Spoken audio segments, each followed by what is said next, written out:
excited about today. I think we, everyone says we're number one, we're number two, we're number three. That wasn't what was important to me. I think we got the guys that we went after, that we evaluated and thought were the guys that we needed in this class for this organization, this team to move forward.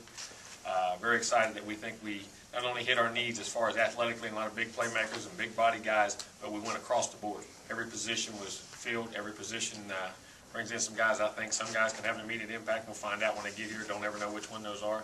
But got great depth and some great guys, and I think more importantly got great character. The thing I'd like to know is, a lot of these guys have been committed to us for a while, and we started recruiting them very early. And I think that's very important when you start evaluating a person, not just his talent. Talent leads you to a young man. I tell them this all the time. Talent gets our attention. Character keeps us there. And who you are and what you are. And as we get to know you and we're able to create more face-to-face situations, to be able to talk, whether it's camp, whether it's coming on unofficial visits, official visits, on the phone, whatever it may be, we get to know a young man better, get to research his history a lot better, who he is, what he is, and who he wants to be, more importantly. And very excited about these guys, not only as players, but as people. I think they'll represent us very well, and for the most part, most guys are in very good shape academically, and very excited about this group.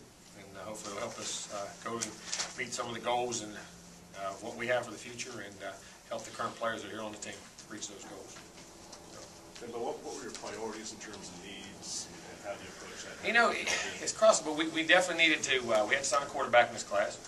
And I thought it was important as you go across the board. I thought it was important to get a couple backs. I want to have a couple senior backs. I like to get needs a year before they run out. Did you say, well, a guy runs out and you bring in freshmen? That's hard for a freshman to count on a freshman to be able to contribute and make a contribution early. If you can you can see that ahead of time and plan ahead 2 years down the road and get guys in your program for a year and they get their feet on the ground. I think OL was a big need. I think definitely we got two good defensive ends we were very proud of. Our defensive line, linebacker, we got a couple great backers there. Receivers, playmakers, across the board, we needed a little bit of everything. We really did. But OL, I would say, most definitely was a big need. And our defensive ends, well, I said we got two quality guys, linebacker and DO. Coach, what did you see in Coker when he came for your camp in the summer? Big time player. He's 6'5", he's 215 pounds. He runs 4.6 or better. He can throw the ball 65, 70 yards, got great talent.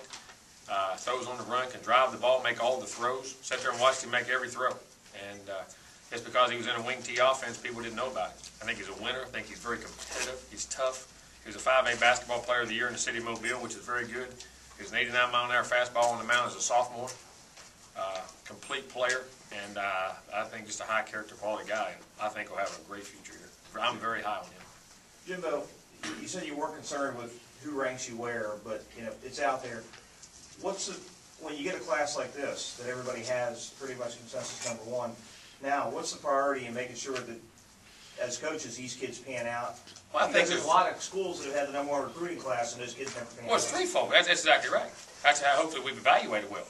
And I think, we put it all into recruiting where you got the players. Well, no, it's just like, let me ask you this. Which is more important, offense or defense? Or special teams? Let me tell you what, in the game, whichever one breaks down becomes the one you have to fix. You know what I'm saying? And it's 1/3 of the game, all three phases.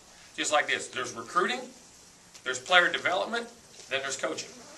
I think that's the three phases. We had to recruit players. We got the ones we want. Now we have to develop players, and then we have to get them on the field and put them in position to make plays, hopefully coach them so they can perform in between those white lines and in that stadium.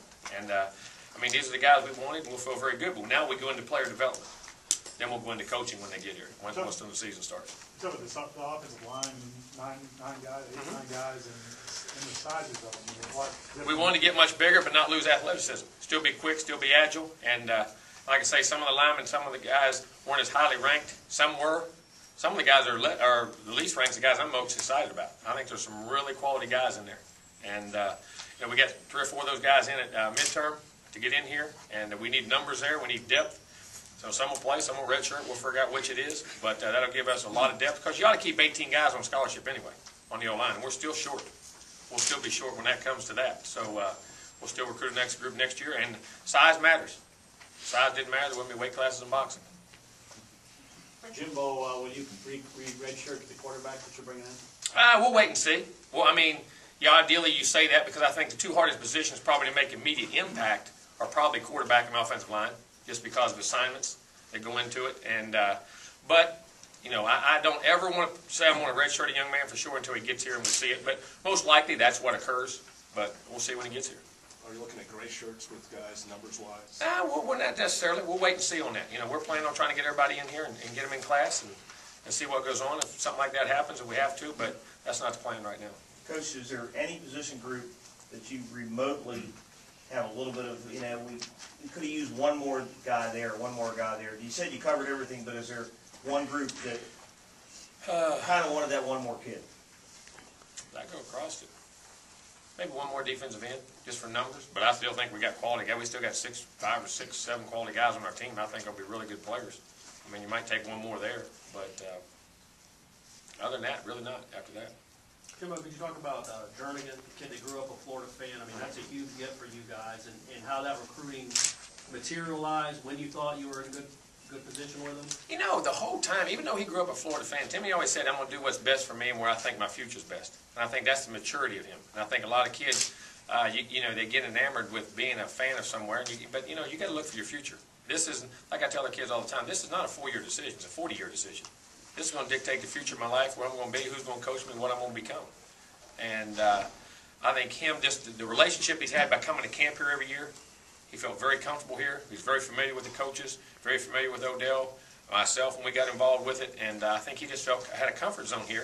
And I think that over time, the consistency in our relationship, I think, is what won him over. And I think Odell did a tremendous job in building that and being very consistent for him. And you know, eventually won him over, and he saw that he felt his future was best over here. Talk about the player, I guess he is too, obviously. Oh, I think he's very unique. I really do. I'm actually excited about all 3 of our detail. I think all of them are going to make a lot of money one day. I really do. I mean, you're talking about 6'4", 300. I think 2 of those guys are maybe the 2 underrated guys in our whole class. I mean, you're looking at Mitchell at 6'4", 310 pounds. Niles 6'1", about 310, 315. And Timmy's about 6'2", 300. All of them run 4'9" or better. I mean, all of them can run. They're physical. They can do. But Timmy's one of those unique guys that has burst. He has power. He has instinct. He has a passion for the game. And he can not only move in a short area, when he has to run and stretch it out in long areas, he can do that too. I mean, he can run you down if he has to. And he's just tremendously powerful also. You know, he got that quickness and get you on his line, but if he wants to take a hold of you and go, because we could lift him at 275. He's not. He's 300. He's 300 pounds now. Jimbo, you got a pretty large percentage of your class out of South Florida. Just talk about that. Well, you go down there and look, within a 100-mile radius of Fort Lauderdale, there were 77 guys before the day going in committed to BCS schools. Within that. So, I mean, there's a large number of players there, and then a large number of players in which we evaluated we thought were very good players. And that always seems to be that way. And a lot of good players, very competitive, and we have a lot of connections there. Myself, I've always recruited from West Palm Beach down everywhere I've ever been. Auburn, LSU was one of my main areas. That's where Coley grew up. He's there. Eddie's been there all those years because Dossie knows a lot of folks in that area, and, you know, in the Belle Glade and all that. And we just have a large Mark coach down there, DJ coach down there. You know, so there's a lot of guys in South Florida that know the area, and it's a very competitive area and great coaching, great players. And we're going to concentrate where the players are. Coach, when did you hear that Tony Stewart was going to go to Clemson, and did you get a phone call last night or anything? There was a chance to be that, yes, and hey, he's an outstanding young man. We wish him nothing but the best. Everybody has to make a decision, you know, for himself. And like I say, we as fans sometimes take it's not personal. Young man, if it was my child, you got to do what's best for you, and he made a choice what's best for him. We wish him nothing. He was a quality young man. I really appreciate getting to know him. I think he's a quality young man, a great guy. I mean, and he'll have a heck of a career at Clemson, and he'll be a heck of a guy to play against. And but he'll do very well. And if that's what he wants to do, I'm very happy for him. I really am. I mean, it's obviously what he wanted to do. Did you think you had him at one point? No, I always knew it was going to be tough. I knew we had a chance, but I always knew it was going to be tough. And it comes down to one of those recruiting battles. You have those every year.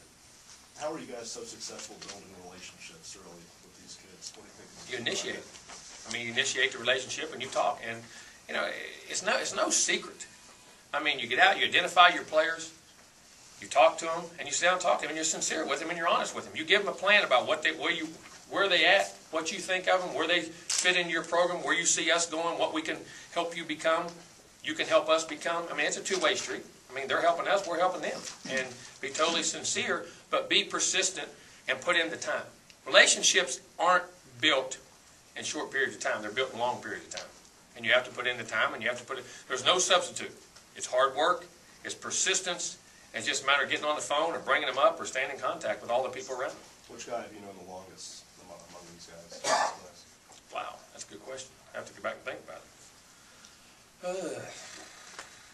The longest I've known, well, we started on a lot of them early. I'm trying to think if I knew any of them a couple years ago. Of course, we knew Timmy from the first. He's been coming to camp here probably ever since I got here. You know, in the 4 years, he's been coming to football camp here. Trying to go back to it, make sure I don't miss anybody else who's been to camp every year. I'm Derek Mitchell a good while. Carlos, I've known a long time. I was a brother playing here.